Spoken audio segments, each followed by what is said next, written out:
de Jésus. Alléluia. Que Dieu te comble. Que Dieu te comble. Je dis que Dieu te comble. Oh, alléluia. Oh, dis une bonne parole à quelqu'un. Dis une bonne parole à quelqu'un à côté de toi. Dis une bonne parole à quelqu'un.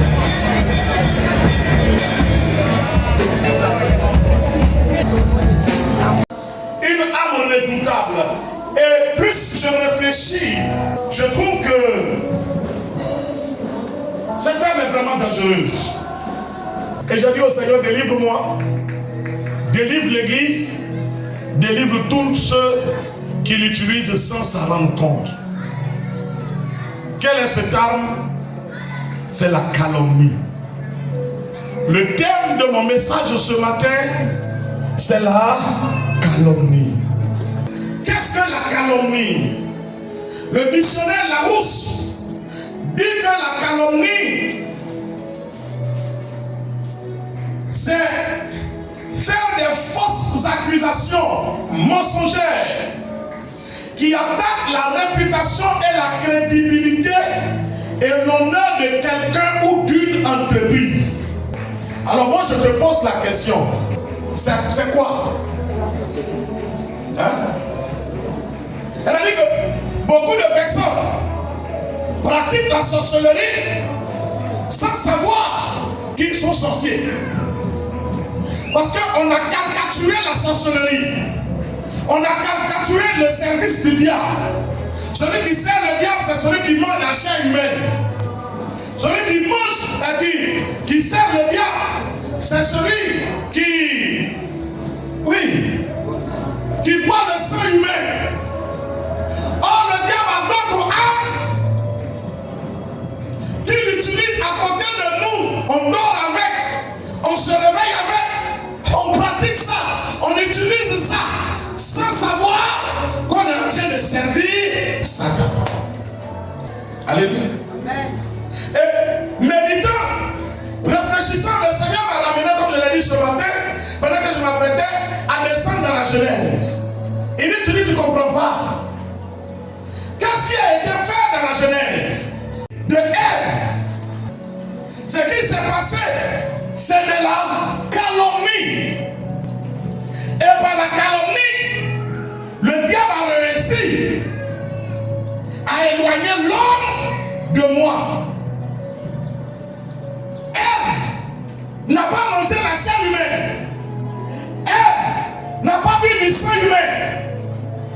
Mais Ève a été éloignée de moi à cause de la calomnie. Retiens bien, la calomnie. Amen. Alléluia. Amen. La calomnie se pratique comment? La calomnie se pratique avec la bouche. Dans la bouche. Avec un objectif voulu ou, je vais dire, de façon inconsciente. Alléluia. Et quand j'ai fouillé, j'ai trouvé que la calomnie n'a pas d'autre but que de détruire la vie de l'autre, de celui qui est calomnié. La calomnie, en d'autres termes, c'est quoi? C'est parler de quelqu'un. Qui ici ne parle pas de quelqu'un? Qui reconnaît qu'il parle des gens? Que Dieu nous pardonne tous ce matin. Alléluia. Parler de quelqu'un n'est pas mauvais. Mais parler de quelqu'un comment? Dans quel esprit? C'est là. Satan était parti dans le jardin d'Éden pour aller parler de Dieu à Ève. Non pas pour amener Ève à aimer Dieu, mais changer l'image de Dieu dans la conception de Ève. Est-ce que tu comprends bien? Écoute-moi, avant d'aller à la Bible, je vais te dire une chose. Tout ce que tu vas dire de ton frère, de ta soeur, de ton oncle, de ton père, de quoi, de qui que ce soit, qui n'amène pas l'autre à l'aimer, il faut savoir que c'est de la calomnie. C'est-à-dire que si je veux parler de Wahi Evariste, et que ce que je dis de Wahi Evariste n'amène pas celui avec qui je parle à plus aimer Wahi, à faire confiance en Wahi, je suis en train de faire quoi? De de calomnier. Et celui qui calomnie, le dictionnaire dit c'est un sorcier. Il s'attaque à la réputation, à la crédibilité, à l'honneur de la personne. Ça veut dire qu'on peut tuer quelqu'un, même quand il est encore sur pied. Quand quiconque ne fait pas l'œuvre du diable, fait l'œuvre de Dieu. Celui qui ne fait pas l'œuvre de Dieu, fait l'œuvre du diable. Il n'y a pas trois. Si tu connais le troisième, il faut me montrer. L'homme est au milieu. C'est l'homme qui fait. Si l'homme n'est pas en train de faire l'œuvre de Dieu, c'est qu'il est en train de faire quoi? S'il n'est pas en train de faire l'œuvre du diable, l'œuvre de Dieu. Est-ce qu'il y a un troisième? Non. Alors voilà ce qu'a dit la Bible, Lévitique. Lévitique chapitre 19, verset 16 au verset 18. Allons-y. La Bible dit ceci. Oui. Tu ne reprendras point de calomnie. Tu ne reprendras point de calomnie. De calomnie. Ton peuple. Parmi ton peuple. Tu ne t'élèveras point. Tu ne t'élèveras point contre le sang de ton prochain. Je suis l'Éternel. On peut. Allons-y. Bon, allons-y. Tu ne haïras point ton frère dans ton cœur. Tu auras soin de reprendre ton prochain. Mais tu ne te chargeras point d'un péché à cause de lui. 18. Tu ne te vengeras point. Et tu ne garderas point de rancune contre les enfants de ton peuple. Tu aimeras ton prochain. Comme toi-même. Je suis l'Éternel. Acclame la parole souveraine. Je ne vois pas les peurs de la calomnie de mon peuple. Car je n'ai pas à me lever contre le sang de mon prochain. C'est fort, hein? Si on traduit, ça veut dire quoi? Celui qui répand de la calomnie, il est en train de se lever contre le sang. Vas-y à quelqu'un. Ou bien, répandre le sang, plutôt, pratiquer de la calomnie, c'est se lever contre le sang de son prochain. Pourquoi? Parce que lorsqu'on répand de la calomnie sur une entreprise, l'entreprise finit par mourir. La calomnie, c'est dénigrer quelqu'un auprès d'un autre. C'est dénigrer une structure auprès d'un autre. C'est dénigrer un état auprès d'un autre. Et ça se pratique avec la bouche, la parole. Je suis venu te dire, sors de cette sorcellerie si tu es dedans. La Bible dit tous ceux qui pratiquent cela, ils se lèvent contre le sang de leur prochain. Or, qui est-ce qui se lève contre le sang de son prochain? C'est le sorcier. Non, pas il fait non, c'est pas le sorcier. Ou bien, je suis en paix avec toi. Quelqu'un vient te dire quelque chose. Et ça brise la paix, la confiance qui est entre nous. Notre vie ne peut plus évoluer. Il ne peut plus avoir de bons résultats. Il a fait quoi? De la sorcellerie. Il a servi le diable. Et je dis, tout ce qui porte fruit, c'est la relation bâtie sur la confiance. Tout ce qui porte fruit, c'est l'effort fait de la confiance. Lorsque la confiance disparaît, on ne peut plus porter de bons fruits. L'efficacité de cette âme. On vient te donner 20 millions. On vient te donner même 1 milliard. Si tu n'as pas confiance en toi, les 1 milliard ne serviront à rien. La confiance, son importance. Tout ce que tu vas faire là, ça va tomber. L'efficacité d'une entreprise provient de la confiance qu'on a en ses dirigeants. C'est pourquoi les dirigeants, ils font toujours des réunions au début de la semaine, afin d'avoir le même point avec les employés, avoir la même vision. Un employeur, donc un patron qui veut que son entreprise évolue, on On a vu cela, lui, il a développé ici, dans l'entrepreneuriat. Écoute bien, qu'est-ce qu'il fait? Il discute régulièrement avec son personnel. Même ceux qui connaissent leur travail, il discute régulièrement avec eux. Dans quel but? De les amener à avoir confiance dans le travail et à espérer un lendemain meilleur de par ce travail. Alors, ces deux points fait que les employés, ils se battent. Ils se battent. Ils se battent. Ils donnent le meilleur d'eux-mêmes. Et puis l'entreprise finit par comment? Réussir et avoir du succès. Mais si quelqu'un vient et puis il commence à dire, va t'en faire la même chose. De voir 5 heures du matin, tu cours, tu t'en vas. Je connais quelqu'un qui a fait ça. Il fait du diable. Elle est une flèche du diable. Et quand elle a dit quelqu'un, il faut que ce soit déraciné. Tu aimes une femme, tu veux la marier. Et puis quelqu'un vient te dire, il y a un problème sur cette femme-là. Elle est belle, mais elle porte au malheur. Si tu prêtes ton esprit à cela, tu ne pourras plus la marier. Même si tu fais un effort, que tu la maries, ton foyer va foirer. Parce qu'ils t'ont déjà piqué. La calomnie est une arme dangereuse du diable. Je ne sais pas comment t'expliquer la façon dont Dieu me donne de voir. C'est dangereux. Satan est venu, il n'a pas chiffré elle. Le diable est venu, il n'a pas chiffré elle. Il n'a pas donné quelque chose d'autre à elle. Il a dit à elle, Dieu a-t-il réellement dit? Elle dit, Adam dit, que Dieu a dit. Mais est-ce que tu sais que si vous mangez, vous allez devenir des dieux comme lui? Il ne veut pas que vous deveniez des dieux comme lui. Sinon, si vous mangez, vous allez devenir des dieux comme lui. Donc Satan est venu, le calomniateur, qu'est-ce qu'il fait? Le calomniateur te fait croire qu'il t'aime plus que celui avec qui que tu es. C'est ça le travail du calomniateur. Le calomniateur te fait croire qu'il est prêt à te protéger plus que l'autre.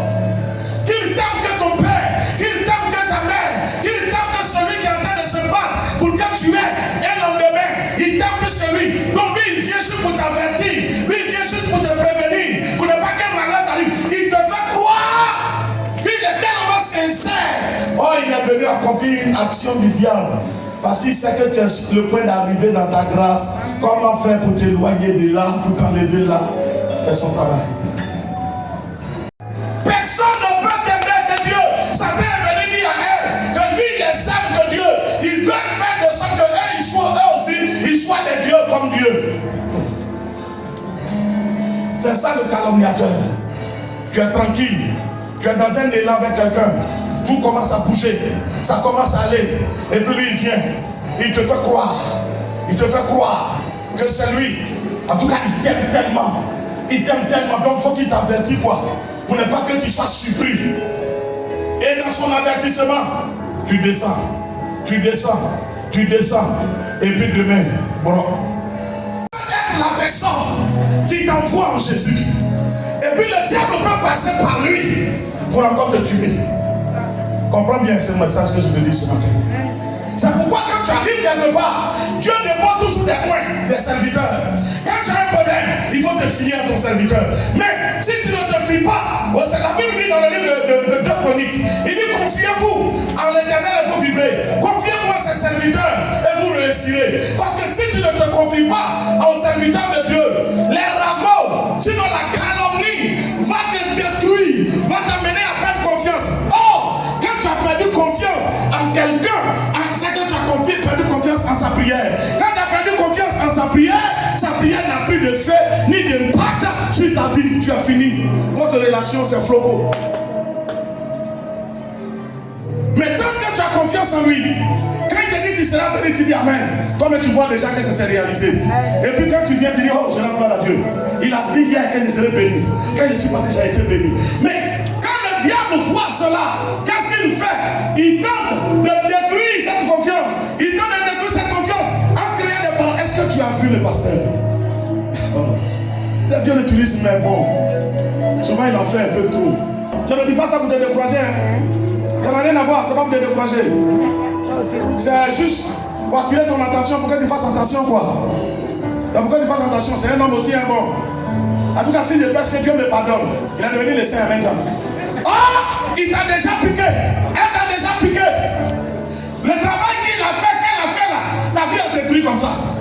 Demain, quand tu vois la personne, le dictionnaire dit la calomnie détruit à tel l'image et la crédibilité. Donc quand tu vois la personne, c'est ce que l'autre t'a dit là, c'est ça qui vient dans ta tête. C'est ça même. Amen. En tout cas, Seigneur, quand c'est fini, tu ne peux plus avoir. Il t'a déjà. La calomnie, c'est une arme du diable, c'est de la sorcellerie. Et le diable a commencé à utiliser cette arme depuis le commencement. C'est la première arme que le diable a d'abord utilisée. Contre qui? Contre Dieu. Et moi je dis, la calomnie à l'église, ça ne se fait pas contre un homme, ça se fait contre Dieu lui-même. Parce que qu'est-ce qui est visé? Tout fait pour ne pas que Dieu te bénisse. Et la personne est prise de jalousie, mais il ne viendra jamais te dire qu'il est jaloux. Satan était jaloux. Comment Dieu me laisse? Il descend pour parler à l'homme et sa femme. Hein? Lui, il vient d'arriver. Tout ce que le pasteur dit, il dit son nom. Hein? Nous, on est là depuis.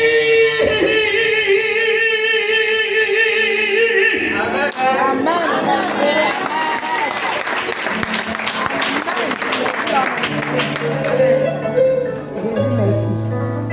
C'est foutaise. Regarde, moi je peux t'expliquer comment l'église a commencé. Je peux t'expliquer comment tous ceux qui sont passés ici. Je peux t'expliquer, ils ont fait plus que toi. Qu'est-ce qu'ils sont devenus? Mais je te dis, je t'aime. Il ne faut pas croire que je ne t'aime pas. Souvent même vous êtes des mêmes familles. Souvent vous êtes des mêmes familles.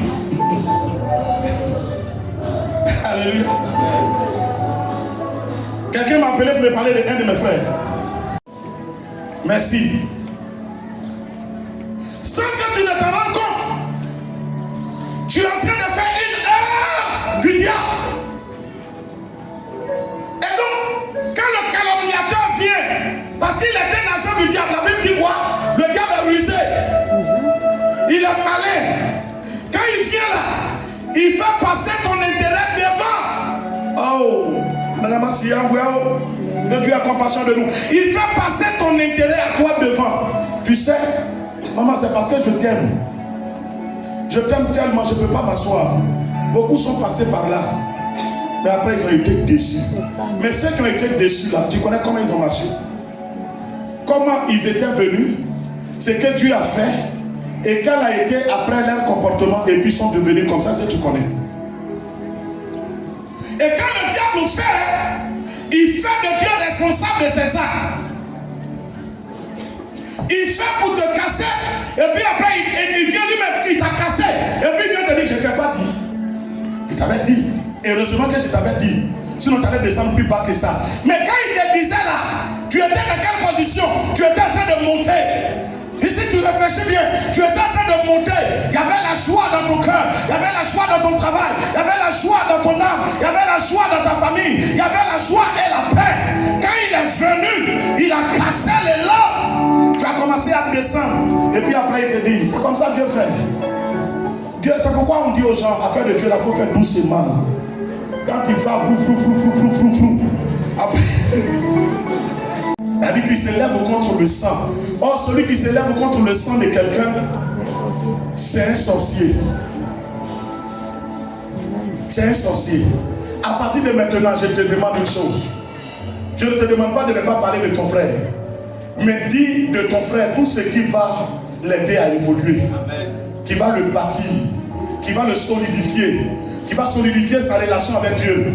Qui va l'amener à avoir plus confiance en Dieu. Plus confiance à l'homme de Dieu, à la parole de Dieu, pour que Dieu exauce les prières. Si ta parole va contre cela, tu as pratiqué la sorcellerie. J'ai compris qu'on peut ne pas avoir fétiche et puis être sorcier. J'ai compris qu'on peut ne pas être un livreur de personnes et puis on est sorcier. Parce que la sorcellerie a différents degrés. Ça, c'est de la sorcellerie. Quand elle a écouté et qu'elle s'est laissée piquer sa façon de voir. Elle s'est vue tout de suite Dieu. Oh, Dieu avait déjà créé Dieu, seulement qu'elle meurt. Dieu ne meurt pas. Mais le diable a venu faire croire que c'est lui qui a fait ça. C'est lui qui va faire ça. Donc, elle a mangé. Quand elle a mangé, la Bible dit qu'elle a trouvé que c'était bon. Quand le calomniateur vient chez toi, s'assoit dans son salon, avec toi pour parler, quand il se lève, toi-même tu bénis Dieu. Tu dis, hey Dieu, merci. Au moins quelqu'un est venu m'avertir. Hey Dieu, tu es bon. Au moins quelqu'un est venu m'aider. Hein? Non, désormais j'ai fait attention. Quand elle va manger, la Bible dit, elle va trouver que cela était comment? Bon. Elle a appelé son mari. Et c'est comme ça souvent. Alors, on appelle quelqu'un à côté. On appelle soit sa femme ou son mari ou son collègue pour dire, hey, entreprise dans laquelle on est, ou bien église dans laquelle on est, ou bien société dans laquelle on est, travail qu'on est en train de faire, on a fait attention. Et heureusement, je te dis rien. Quelqu'un est venu. C'est de la pire sorcellerie. Il y a beaucoup de versets. Hein? Il y a beaucoup de versets. Allons-y. Colossiens chapitre 3, verset 5. Verset 5.